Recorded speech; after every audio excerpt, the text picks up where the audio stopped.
just cut to this, at the Braidwood Gate entrance onto Holyrood Park. I'll just zoom out from there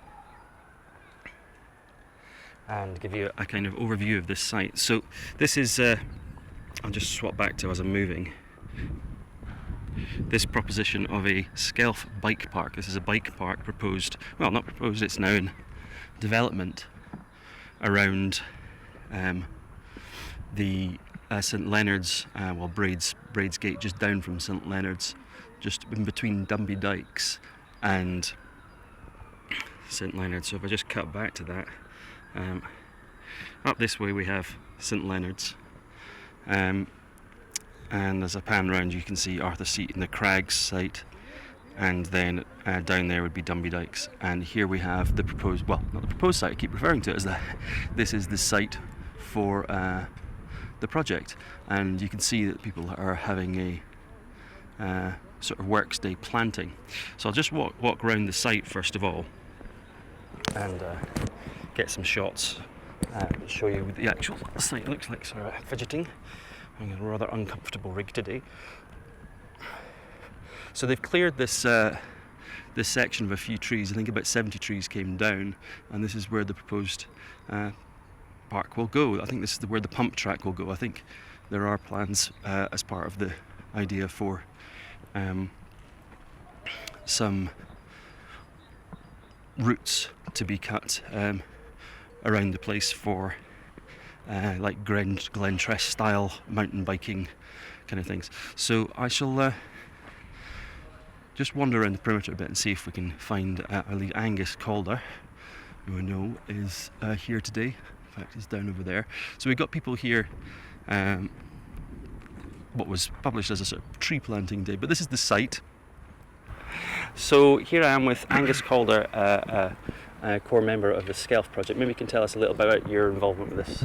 So I've been working on this for about 4 years, off and on, but increasingly on in the last couple of years. I'm one of the, I think, dozen or so people who've worked on it over that period. And can you give us just a synopsis of what this project is? So it's primarily a bike play space for kids. So it's like a play park. It's kind of designed to be dropped into, played with for a while, and then left, the same as any other play park in the city, but the difference being that this one is about bike play. So there's two parts of it. One is the pump track, which is going to go in this little clearing here. Yeah. And it's kind of a little bit like a skate park, and it's a very dense little course of hummocks and bermed corners and so on. And the other part is kind of more normal mountain bike trails that go down through the woods from the top all the way to the bottom. Okay, so I'll just pan around so we can see this. So this is the cleared spot. Yeah. That we have. Over there is up to St Leonard's, and down there is Dumby Dykes. And we have this, it's surrounded by this absolutely wonderful old wall that looks on. So from this aspect, you can just see a little bit of the crags over there. Yeah.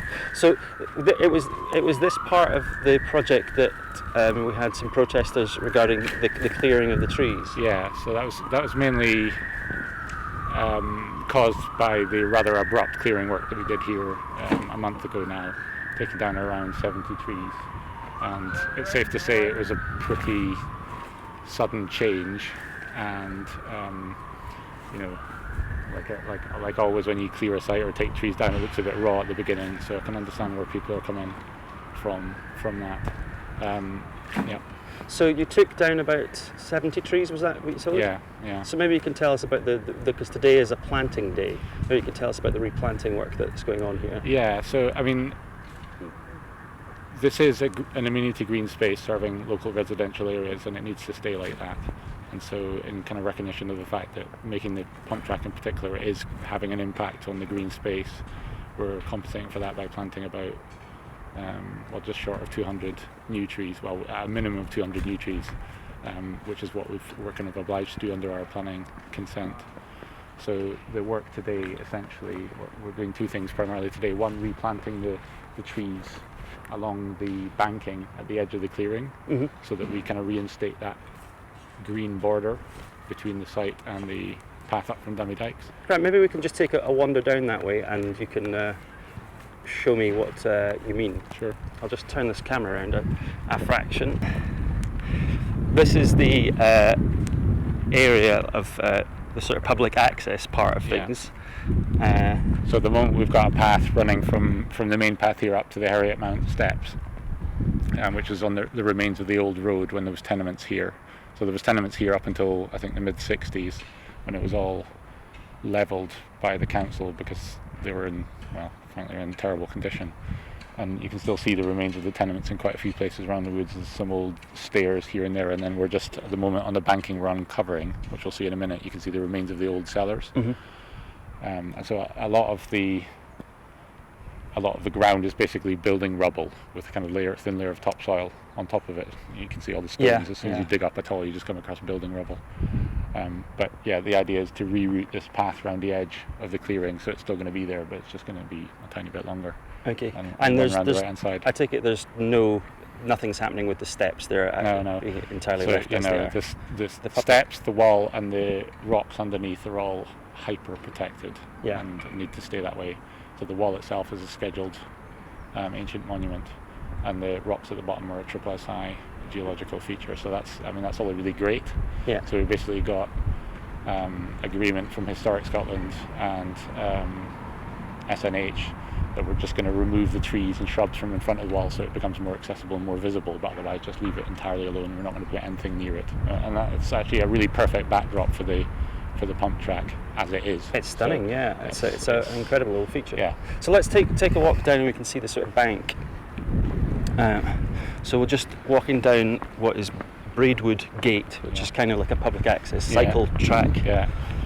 Yeah, so at the moment this is split pedestrian path and actual official formal council cycle path. Although to be honest it's a bit needs a bit of work, especially at the bottom. It's too narrow, and so cyclists coming down here fast quite often scare pedestrians, and that's it's obviously not ideal at all and needs to be fixed. It's a lot older infrastructure as a cycle path goes. Yeah. So here we've got, so what's going in here? So this is the banking that I was talking about. We've agreed with the planners, and it's in our landscape management plan or whatever you call it, that we're going to essentially continue this border of trees along here. If you just basically reinstate the trees along this bank, because up until there is no trees there, we haven't taken them out or anything. We're just basically replanting new native species in this bank, and that's, you can see quite a lot of those trees starting to go in there now, as well as picking up all the rubbish and all the rest of it. So was this quite dense before? This part here, no. This part was always really like this. So basically this part here was had no big trees taken out of at all. But before there was trees higher up in what's now the clearing. Right. So that's why we're reinstating this border, so that it remains kind of like a green edge to the path. Right. And also the planners are really keen that we keep this as a solid green edge, so that if you're looking down from the park or from the Radical Road, you can kind of see a continuous green swathe. So that's what we're doing. Grand. And these are it's quite hard to see from here, but these are the remains of the cellars. I think it's three. Let's see if we can zoom in on something. Along here, and I think we'll need to have a look at them, but I'd quite like to kind of clear them out and make them into a bit of a feature, because I think the history of the site is a really good thing. So as we're wandering down here, why is there two kind of locations going on here? There's quite a big distance between obviously here and where we're walking down the hill. Okay, so we want to make the woods more useful for people in general, not just cyclists.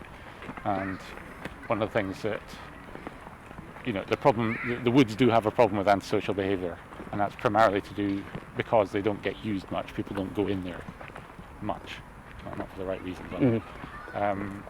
So the theory is we're trying to add as many different things into the woods as possible to get them busy and get them used by lots of different groups. Older people or younger people or people doing forest school, people coming in to pick apples, whatever. The more people we can get in using the woods, the better, and the more chance they'll be cared for, and the more chance that the kind of antisocial behaviour that is.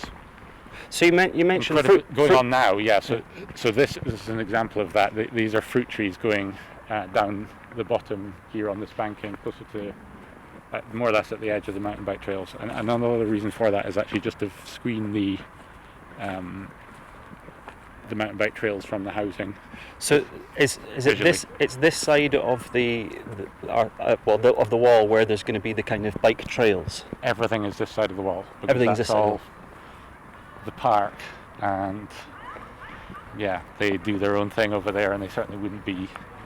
I'm pretty sure they wouldn't be encouraging this kind of behaviour, this kind of. Maybe Project. I'm wrong, I don't know, but yeah, no. This is everything that we're doing is on this side of the wall and on this side of this path. Okay. So literally the edge of the path here. We're not touching anything outside. So this we're wandering into an area called Dumby Dykes, largely, historically social housing, Yeah. and I'm not sure whether it's Apparently 70% now privately owned. So 70% so I've been told privately owned. recently, yeah, but that's not So necessarily gospel. the character of the property is certainly changing in Yeah. terms of ownership. Yeah, but there's also one of the really good things about Dummy Dykes is that there is lots of people who've been here quite a long time, and they do feel strongly about their area. And as we found recently, people, although the woods are a bit of a mess and haven't really been looked after, people do care about this green space, and I think that's as it should be. Mhm. And So there's quite a lot of clearing up here of the site. So basically all of the way down, Mhm. there's a number of kind of hot spots for antisocial behaviour where until very recently the ground has been completely lathered with needles and drug paraphernalia and all the rest of it. And it makes it almost impossible to go in and do anything in the woods without there being an actual risk of getting stuck by a needle. And that means that most people, certainly myself included, won't let their kids go in here. And to be honest, most dog walkers don't let their kids go in here either, because, well, for obvious reasons. So in all of these areas here, we're trying to clear away the undergrowth and clear away the smaller trees just to make it a bit more kind of visually open, so that it's not so possible for people to just go in there and get up to no good. Yeah. But the idea is, generally speaking, we're not going to have a great deal of impact on the bigger trees here. Well, not a bad impact. So basically all the felling has been done over the whole site. So that's been done over the last, that was 4 weeks ago and 3 weeks ago, kind of in a series of successive weekends, work days like this. Right. So we're planting some fruit trees down there. We've got some birch trees and some pine, Scots pine, that have just gone in there. And I think the raspberries and the blackcurrants are going up by the wall at the back. Because I've forgotten, but there was fruit trees and things like that going on, yeah. I mean, there's a whole variety, and this is just a bit because we've cleared out. Obviously, we had to clear the trees. That was part of the deal. We had to have them out by March, and now we are putting in fact, we took out 70 trees, and we're going to plant approximately 200. So that's a pretty good ratio. Obviously, not all of them will grow up, and then we basically tend I think they call it husbandry, don't they? Or is that for animals? Anyway, we're going to look after them. We've got a nice partnership with the Crags there, so they can keep an eye on what's going on. And it's an ongoing project. When you say a partnership with the Crags, you mean? The Crag Sports Centre across the the Crags road. Sports Centre, okay. And there's also Canongate Youth and a lot of these people. So we've got a guy from the Scouts there, and he's really good at getting kids engaged and learning actually how to plant stuff properly and help it grow. So people are learning stuff. Okay, my name's Susie. I stay just down the road there in View Craig Street. I have got two boys who are currently taking a break and having some sustenance, if you can call Greg's sausage rolls that. I think that this is a great idea.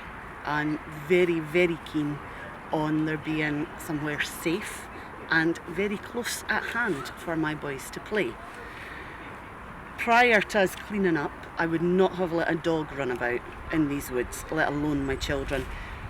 The council have been down and picked up I don't know how many lots of these. I have, that's why I warned you not to come in unless you had sturdy shoes on. No. I've been picking up more syringes, and this is after a month's work of very heavy cleaning up by us. So I think that this is going to be a much better use of the area. I really do. I understand that there are objections, but I very definitely am not one of them. I think it's a great plan. I'm Davy McRae, local resident and local scout leader. I'm here helping out and volunteering at Skelf because I see this woodland as an underused, undervalued piece of local ground that's got so much potential. I don't see it particularly as a woodland that's been having a cycle track to replace it. It's a woodland that's being developed and extended, and a cycle track is one of the things that's going into it. My understanding and my hope is that this is going to become an inclusive space for the whole area for mixed uses, creating a green space and vastly increasing things like the biodiversity and stuff that are in here, with fruit trees and stuff going in, and turn what's a reasonably poorly looked after, very poorly looked after area that people like the council haven't got the funds for, to turn that into a nice area that I can come up and sit on a Sunday afternoon or a Tuesday evening during the summer with my kids, that I'll know my kids are safe in, because up until a few weeks how this wood was, there was no way on earth my kids were allowed to enter the wood when they walked down this path behind me on their way home from school, because I didn't know what was in there.